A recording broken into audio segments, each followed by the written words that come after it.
Service in OXNARD has issued a tornado warning for central Ventura County in southwestern California until 2:30 a.m. Pacific Standard Time. At 1:54 a.m. Pacific Standard Time, a severe thunderstorm capable of producing a tornado was located near Rio and Saticoy and moving north at 15 miles an hour. Hazard, tornado. Source, radar indicated rotation. Impact, flying debris will be dangerous to those caught without shelter. Mobile homes will be damaged or destroyed. Damage to roofs, windows, and vehicles will occur. Tree damage is likely.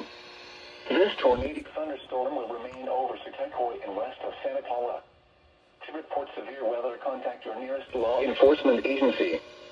They will send your report to the National Weather Service office in OXNARD. Torrential rainfall is occurring with this storm and may lead to flash flooding. Do not drive your vehicle through flooded roadways.